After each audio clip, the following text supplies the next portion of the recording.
Welcome to HSE Pulse, a one-stop solution for all HSE related topics. I am Srinath Ganesh, experienced HSE professional from various industries such as oil and gas industries and construction industries. As part of NEBOSH GIC course series, we are currently under Unit GIC1 Management of Health and Safety. Under that, we are currently seeing Element 3 Managing Risk, Understanding People and Processes. Under Element 3, there are totally 8 sub-elements available.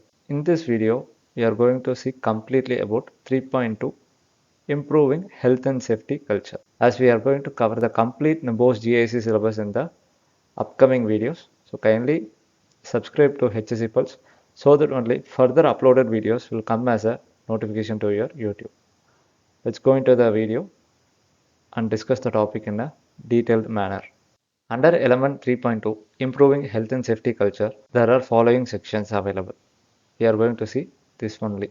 Management, commitment and leadership, competent workers, effective communication, cooperation and consultation, and training.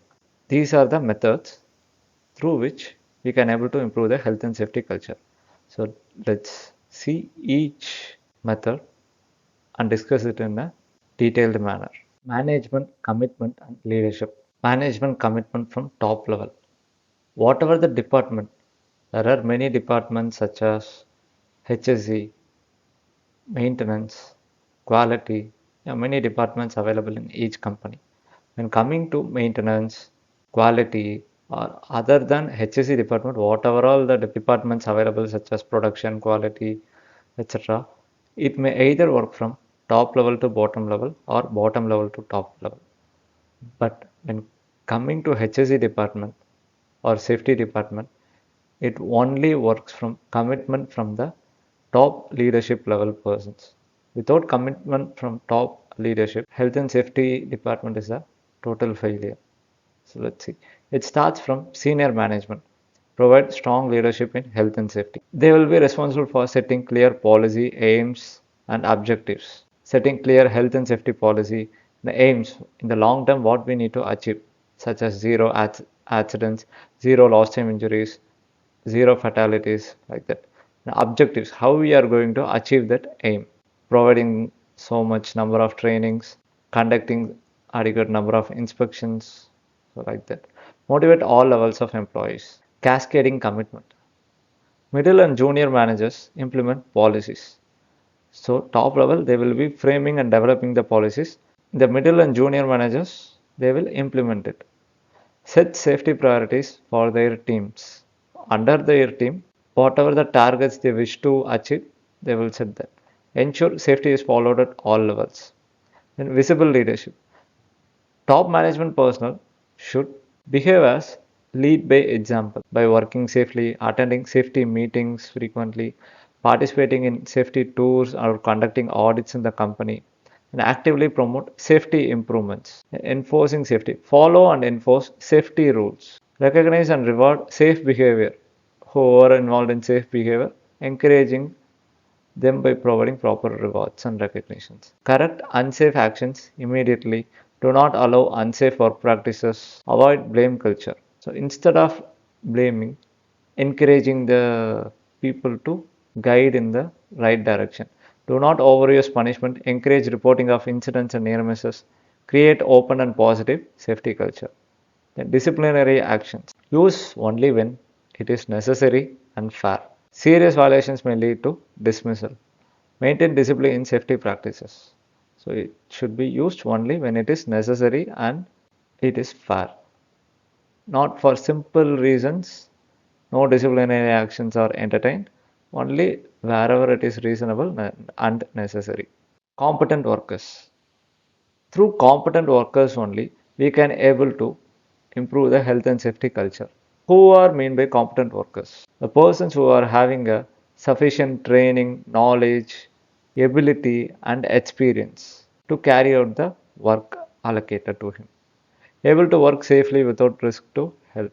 As an employer, what are their roles and responsibilities in regard to the competent workers? They need to ensure workers are competent for the assigned task. Verify competence through the following techniques. Checking the qualifications, previous or current employer references, whether he is a part of any professional membership body, and importance of competence. Through allocating competent worker, we can able to improve safe work performance, reduce the accidents, injuries, and risks, helps to improve a health and safety culture and establish a positive health and safety culture in the company. Competent managers, so they should understand health and safety impacts whenever taking any decisions in the company. They should be able to identify what is safe, what is unsafe practices. For example, even if forklift is not operating in the company, but they should be knowing the safe methods of operating the forklift. Effective communication. Communication is a very key important role in improving the health and safety culture. Suppose in a company, if any emergency happens means through communication only we can able to inform all the workers that there is an emergency situation arised. So effective communication is a key role in improving the health and safety culture. So communication can be defined as the process of delivering information from a sender to a recipient.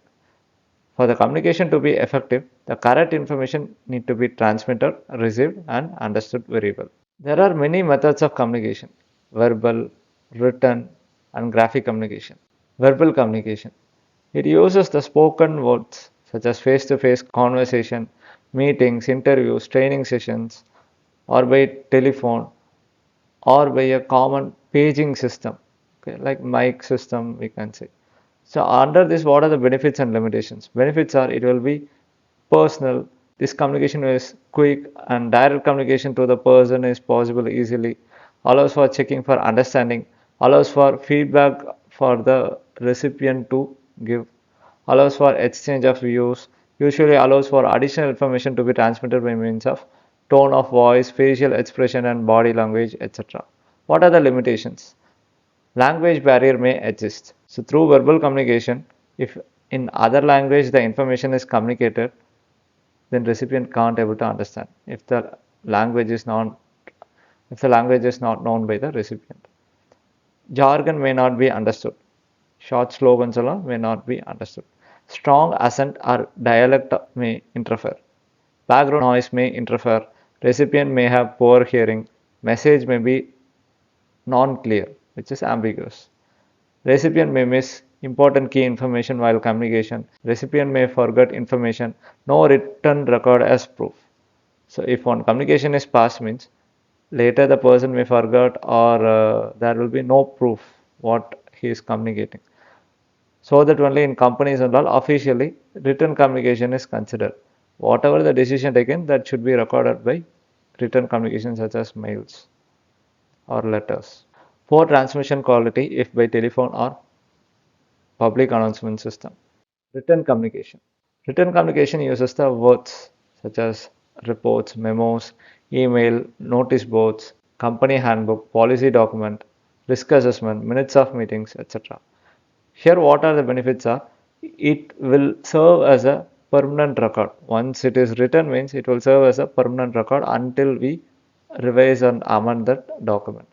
It can be referred back to it in any time. It can be written very carefully to avoid use of short slogan words, abbreviations, and non-clear information. It can be distributed to a wide audience relatively in a cheap manner. Limitations. It will be indirect, takes time to write and think, may contain jargon and abbreviation, which is short slogans and abbreviations. It can be impersonal, message may be non-clear, message may not be read by recipient. Language barrier may exist because the recipient of the letter or mail may be not knowing the adequate language. Immediate feedback is not available. Questions cannot be asked. Recipient may have impaired vision. Through that, he can't able to access this type of communication. Graphic communication. Graphic communication uses pictures, symbols, or pictograms such as safety signages like fire exit sign, hazard warning symbols such as a skull bone diagram, which is used for the display of a toxic chemical, or photographs such as photo showing a guard being used correctly in the operating instruction for the machine. Benefits wise, maybe eye catching with attractive colors and visuals, logos, icons, etc. It is visual, it is quick to interpret. No language barriers will be there. It is jargon free. It conveys a message to a wide audience. You might have seen many safety signages. Even if you are driving by road means, they will be mentioning with the signboards such as speed limits, speed hump available, take diversion, limitations. It can only convey simple messages. Might be expensive to buy or produce, may not be looked at. Symbols or pictograms may be unknown to the recipient. No immediate feedback is available. Questions cannot be asked through this. Recipient may have impaired vision. Broadcasting methods. Through how we can able to communicate to the persons. Now we have seen many communication, verbal, written, graphic. According to the audience, we should select the correct communication method. Notice board. It should be placed in the common areas where people movement is very high, such as rest areas, corridors, etc. Notice board should be keep in a clear condition, updated as and when required, and only relevant information should be posted. It shows policy, emergency contact details to contact in case of emergency, and safety representatives and HSE statistics displaying, etc. Then what are the first aid kit locations? So like this important key information, it can be conveyed in the notice boards. Next, posters. It highlight important safety messages. It will be eye-catching and easy to understand, support safety awareness. Films or videos, which can be used during the training, which will be easy to understand for the people who are attending the training. It keeps attention if well designed. It will not allow the people to get distracted during the training if it prepared very well. Toolbox talks. It is a short safety briefings conducted before start of work or every shift.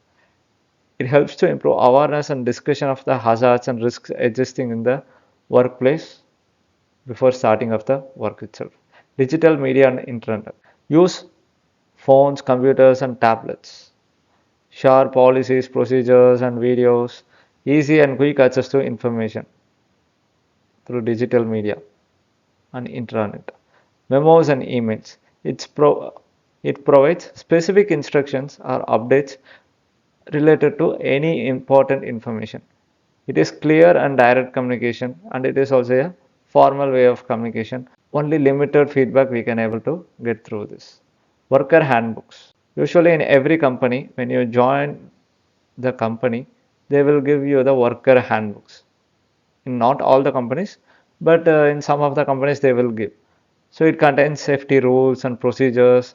It will be usually given during the induction, acts as a reference document for the future references. Benefits of graphic communication are it often graphic and therefore avoid language barriers. It can be eye-catching and generate interest. It is also low cost, can reinforce key messages. Limitations are can quickly become part of the surroundings, may be defaced. It can make important issues feeling which is very less important, and it relies only on the recipient interpreting the correct message from the image. Next important method is cooperation and consultation. Positive health and safety culture needs worker involvement and cooperation. Workers should not feel forced to consult. Involvement creates ownership and responsibility. Consultation is a two-way communication. So from workers also we need to listen their concerns, and managers also should give the adequate guidance. So employer listens and acts on the worker feedback. Consult with employees and contractors. Consultation is also a legal requirement in many countries. It is also considered as a good practice. How we can able to collect the feedback from the workers? Through meetings, through appraisals, suggestion schemes, surveys, and receiving complaints. What are the methods of consultation? Through direct discussion. It will be applicable for small workplaces. In a workplace, if there are 10 workers available means, it is possible through direct discussion with all the 10 workers. So in the small workplaces, it will be feasible. Worker representatives or safety committee. Safety committee meetings, usually in a company, based on particular frequency, they will conduct periodically, every 3 months once or every 1 month once, depends on the risk level in the workplace. Safety committee meetings will be conducted in two ways. If it is around 50 workers available means, so it will be conducted all the 50 workers. Suppose if the company is very high, which consists of 500 workers, 1000 workers, etc. In that case, it is not possible to communicate with every person. So in this case, through worker representative, it will be feasible.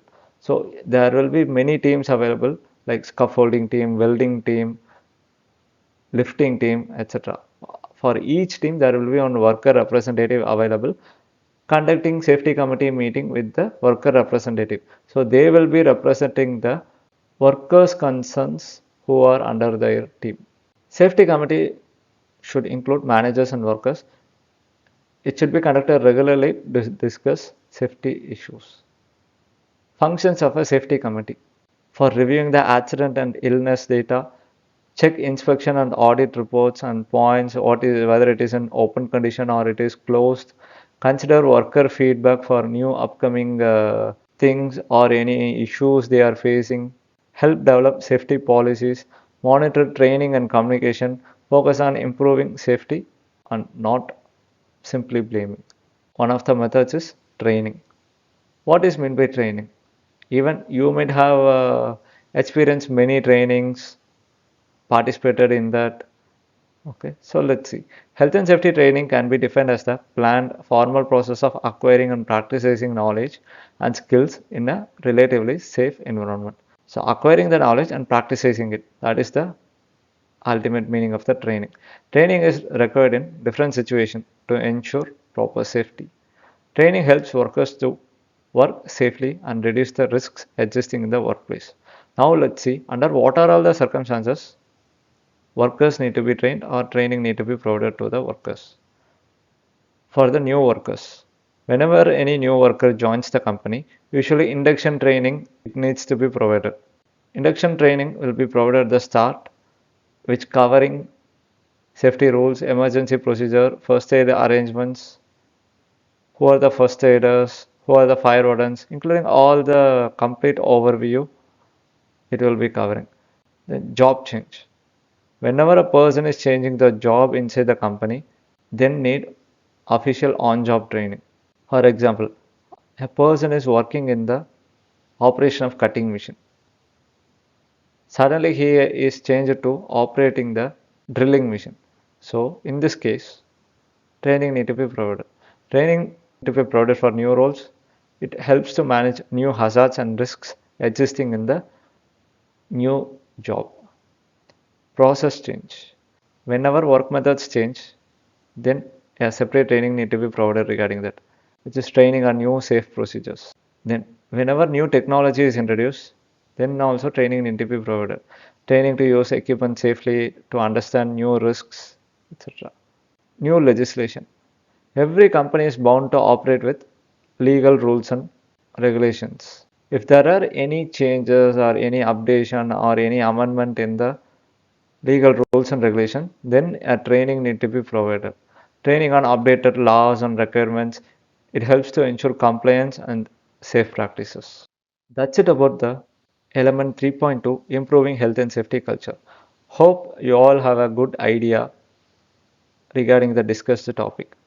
As we are going to cover the complete NEBOSH GIC course in the upcoming videos, kindly subscribe to HSC Pulse so that only further uploaded videos will come as a notification to your mobile without any delays. Thanks for watching.